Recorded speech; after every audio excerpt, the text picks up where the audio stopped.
Well, Tim Evans is a good friend, been a longtime partner of AWS and agent filming for us. Met him years and years ago, him and his wife, and just one of those really, really passionate bow hunters. Just puts a ton of time in the tree, really busting his butt and having great encounters and killing deer, and had another excellent season this year.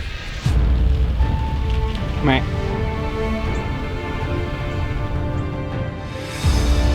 Well, Tim hunts in Illinois. The area he's in is fairly open. It has quite a bit of pressure and whatnot, so it's tough. He's got to get out there, and he's in the trenches with the guys trying to have successful seasons. And this property that he basically got one really good tree stand location on this property that he hunts quite a bit, and has to really, really be careful with his scent and try and not alert these deer that he's hunting this stand. And really sneaking his access route is difficult, and getting to this tree stand location and hunting it effectively without letting these bucks know that he's doing it.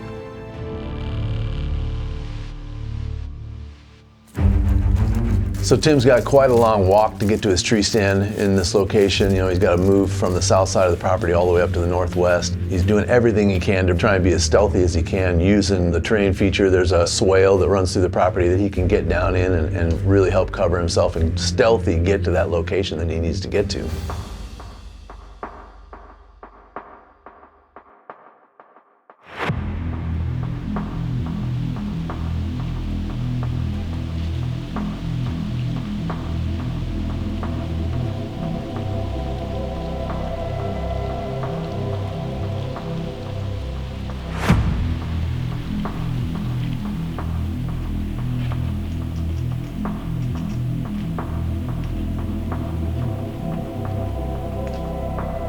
So Tim's sneaking into his tree stand, being as stealthy as he can. It's the second week in November.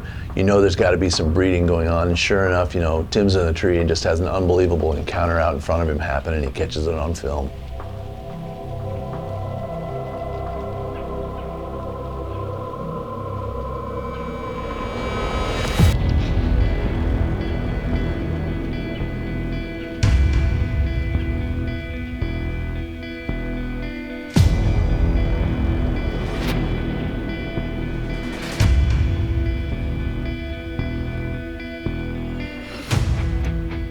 This is a really cool encounter he's having with this 3.5-year-old buck. He's definitely not interested in shooting him. It's still an amazing encounter, and it gives Tim some clues as far as, hey, we are in peak breeding right now, and that can help him with his calling scenarios. When these bucks try and separate a doe like that, when they're gonna breed and have that 24-hour or so period with a doe, a lot of times they love to push them off somewhere where they feel like they're secluded. Other deer can't see them, younger bucks can't see them, and come running and mess the whole thing up. So you can tell this doe wants to stay in this heavy cover of this tree that's fallen over, and they're just kind of daisy chaining around in that heavy cover, just trying to stay out of sight and do their breeding thing.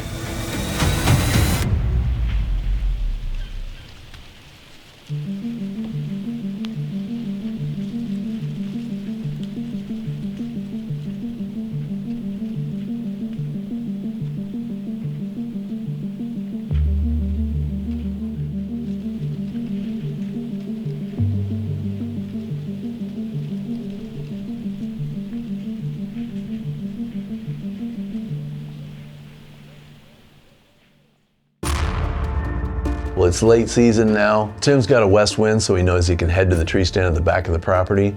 These bucks, as well as the does, are just locking onto food sources. They're not doing a lot of breeding, but if you can hunt food, it's a fantastic time to catch a mature buck coming on to food, and that's what Tim's banking on. Tim's not holding a lot of deer on the property, but he's got these beans, and that's really his ace in the hole is, hey, these deer are coming off of other properties to feed on these standing beans that, he's paid the farmer to leave these beans standing, and that's really what he's banking on. Today's Saturday, December the 18th. It's about 3:30. We just got set up in here, hunting over the standing beans. The wind's blowing northwest. Temperatures dropped quite a bit, so hopefully we're gonna have a good set tonight. So Tim's got some does feeding out in front of him, and sure enough, just as he was hoping, these beans have paid off. There's a mature buck coming into the field now. Tim's trying to gauge, is this a buck that I know? Have I seen him before? Do I have trail camera pictures of him? How old is he? Trying to age him on the hoof, and realizes, hey, this is a buck I'm willing to shoot. This is a great buck.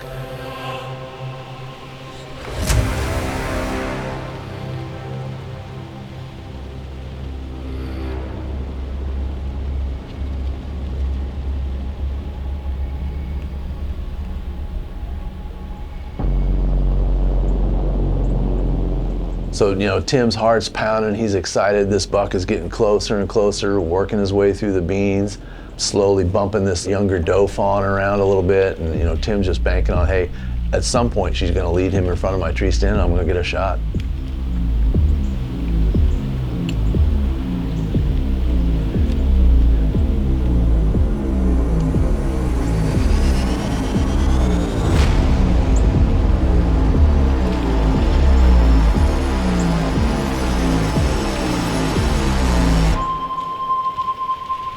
Meh.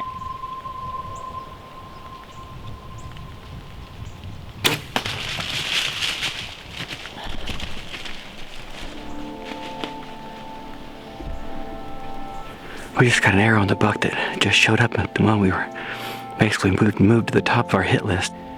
I stopped him quarter of a way and he was probably at like 23 yards, and I sent the B3 exoskeleton or 2-blade right through him. So I'm hoping it's not too low. I hope it's a good shot. Well, you hear an awful lot of talk about, that you want to be only hunting, a stand just a couple of times and keep the pressure super low. But there's times and there's opportunities occasionally on whitetails where you've got a solid stand with a great plan and access that you can get in and out of without alerting deer that you're doing it, that you can religiously hunt a stand like that. Hunt it, many times through a season, as long as your scent proofing is fantastic and you're not alerting deer. You're still, the trail cameras and everything are still telling you that, hey, I'm not bumping these deer out of the area. And Tim is taking advantage of that. He's hunting this stand quite a bit, but he's got to, because he's got this awesome bean food source there pulling deer, and he knows, hey, if I stay persistent on this stand, I will eventually encounter a mature buck here, and that's exactly what happened. He was spot on in his choice. Look at this. He's pouring all through here. Right there, all over these leaves right here. He's dumping again. Dude, he's right here. He didn't go anywhere. Man. What a good buck. Look at the body on him, man.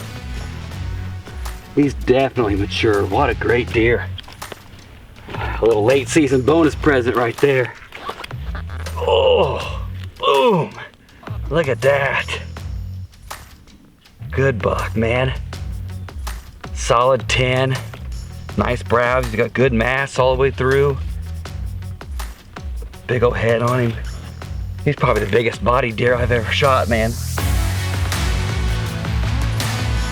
One of the main keys to Tim's success in this hunt is, he really has to be careful trying to get to this tree stand. He knows he's gonna have to hunt it repeatedly. So he's using terrain, using the best scent proofing techniques that he can, using his phase, and really trying to keep his impact on this property as low as possible so that he doesn't, blow these bucks off the property before he ever even sees them. Well, another key component to Tim's success in this hunt is, he realized, hey, I've got to have something to pull deer to this farm, and so he's paid the farmer to keep some beans on the farm, and now he's got this great high quality food source that, he's banking on sometime during the season. The deer are really gonna be locking on these beans, using them on a regular basis in the afternoons and whatnot. I'll be able to really get on them, sneak into my spot and take advantage of that. That's a great choice on his part to put a solid food source of these standing beans on the property and be able to take advantage of it.